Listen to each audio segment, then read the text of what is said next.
Ready for Super Week. It's a lot more preparation. I'm definitely ready. I feel really confident. Personally, I'm really prepared for Super Week. We had a very tough week, so I hope the Super Week will be easier.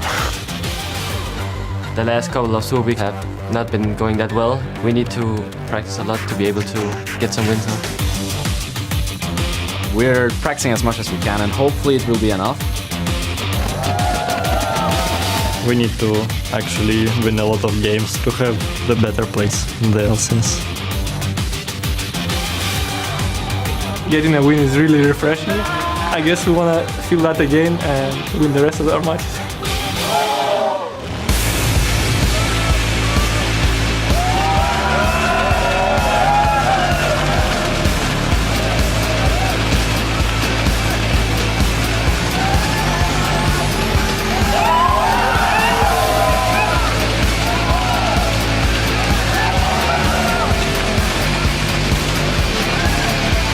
Welcome, ladies and gentlemen, to Week 7 of the European League of Legends Championship Series. I am Lee D-Man-Smith, and I'm joined once again by Martin Deficio-Linger.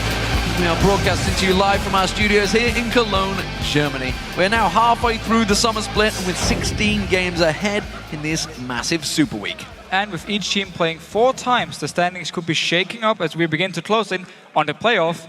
And of course, we look towards the World Championship. Yeah, they are getting much closer. Before we get into today's games, let's take a quick look at our standings.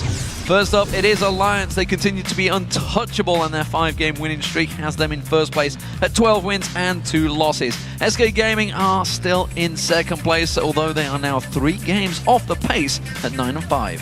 And Millennium, they continue their run in third place, where they have 8 wins and 6 losses. And then we have Fnatic and Subaru now in a tie for 4th place with both 7 wins and 7 losses. And we've got 5 games coming up today as teams look to change that table. And we'll be starting out with Roccat versus Fnatic, and then it's going to be SK Gaming versus Gambit. And after that, we have the Copenhagen Wolves who will take on Roccat, followed by Millennium versus Fnatic. And we'll conclude the first day with Alliance going up against the Super Hot Crew.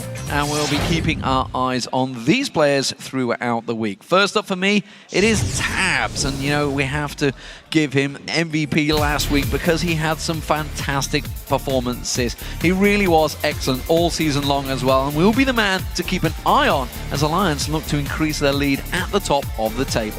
Then we have Youngbuck. 4.10 as a patch to benefit him, with Aurelia and Renekton being top picks here in Europe.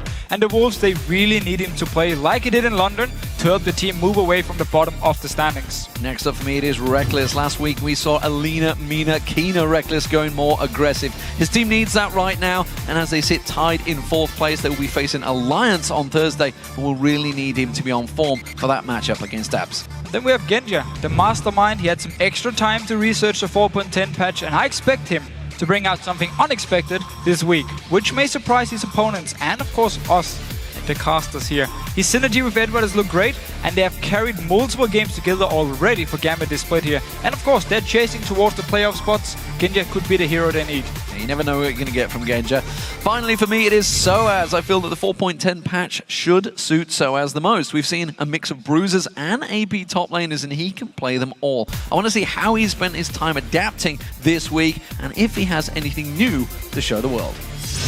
So remember, you can find the stats for all of these players, along with much more, over at lolesports.com. That's also where you'll find today's schedule of games. While you're there, weigh in and let us know who you think will win each matchup. Click the thumbs up next to the team you think will come out on top, and we'll check in before each match to see who you voted for. And to find out how you can join us here in the studio in Cologne to see the European LCS live and in person, just head to the tickets link at the top of the page. Yeah, we'd also like you to join us on Twitter as well. And today we want to know which European LCS team has the strongest pick and bans, and why. So we have to say Alliance, to be honest. They're the #1 team. We always talk about how they mix up the comps, and you never know what they're going to play. Same thing can be said by Super Hot Crew, though. They kind of mix up things a little bit. Selfie all of a sudden. Nocturne mid lane. Well, some teams come out well in pick and bans, but just can't perform in the game. True. I like the Nocturne pick from Subaru. It was a smart idea. It just didn't work for them, of course. But we want to hear from you guys, to send your answers to us at LoL Esports, along with the hashtag LCS, so we can highlight some of your responses later in the show. Now let's get things started off with our first match.